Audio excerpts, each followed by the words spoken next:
Hello, my name is Caitlyn Chapman, and this is my video report for our Lab 1 Charge Tape Lab.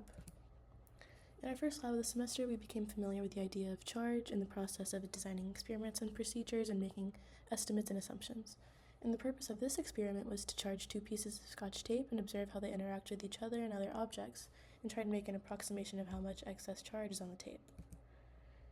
And some of the fundamental principles we used were the conservation of charge, Coulomb's law, and Newton's third law. And after using these principles and the assumptions, we concluded that the fraction of the surface atoms that contributed to 1 electron to the tape's net charge is about 1.11 times 10 to the negative 7. And the materials that we used for this experiment was a roll of clear tape, a meter stick, a flat surface, which was our lab table, and two identical objects for support. And to charge the pieces of tape, we placed a roughly 8-inch long piece flat on the table and smoothed it out. We then prepared another piece with a handle and placed it on top of the one smooth on the table, and pulling up the top piece up really fast allowed it to have somewhat of an excess charge. Our initial conditions going into the experiment was the fundamental charge of an electron, which is 1.602 times 10 to the negative 19, and the mass of the tapes A and B are 1 gram per every 1 meter, and our system was tape B, and the surroundings would include tape A and the Earth. And so before we began the main portion of the lab, we prepared a few different pieces of tape and charged them to see how they would react with everyday objects like plastic pens or our hands, and then we would make an assumption about whether or not there was an excess or deficit of charge.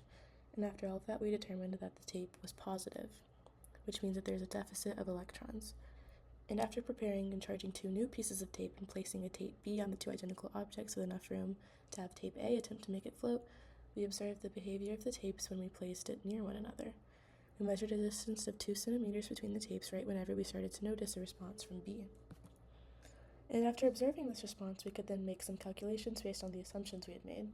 And some of the assumptions are that each tape has the same net charge, treat the tape as if all charge was located at a single point at center, and using our conclusion from earlier that the tape has a deficit and an atom's surface area is approximately 1 times 10 to the negative 20 meters. And so the force diagram we have on the right shows the electric force felt from tape A onto tape B, and the equal and opposite force of gravity in the distance d that's between the two pieces of tape. And so we can see that the net force is going to be 0 and that those two forces are going to be equal. And when calculating what that force is, we got 0.002156 newtons. And to find the charge on B, we used Coulomb's law to solve it because we had all of the other variables. And when we solved that, we got 9.789 times 10 to the negative 9 coulombs. And so knowing that, we can determine the number of electrons lost by dividing by the fundamental charge, and that gave us 6.11 times 10 to the 10th. And so to determine the fraction of atoms that gave up the electrons, we first calculated the area of tape and divided by the approximate area of an atom to know the number of atoms on the tape. And when doing that, we got 5.5 times 10 to the 17. And so to continue on, we divided by the number of electrons missing by the number of atoms on the tape to get the fraction we wanted in the lab instructions. And so when we did that, we got 1.111 times 10 to the negative 7, which has no units again because it's a ratio. And so while we were doing that, at the same time we were creating a glow script code that was manipulated from our lab 0. And this model was a computational model of the two charged tapes exerting electrical forces on one another and the force due to gravity. We used the model to estimate the amount of charge necessary to have the top piece of tape float. The model calculated it to be about 9.799 times 10 to the negative 9 coulombs, and that was ignoring air resistance and all of the other assumptions that we did earlier. And so comparing those results from the ones that we got by hand, they're very similar. And some possible reasons why they might be a smidge different is because the charge might not be identical on both pieces of tape. We're not using the actual area of an atom, but rather an approximation, and the pieces of tape maybe were not the exact same length.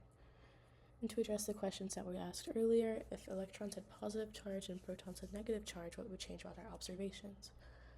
So the physics of everything would stay the same, all of the behavior, it's just our interpretation of it that would be changed. And it's important to handle the charged tapes as little as possible because in a way, when we touch them, we kind of ground them and all the electrons can dissipate and just run into our hands, which would not be useful for our experiment. Thank you.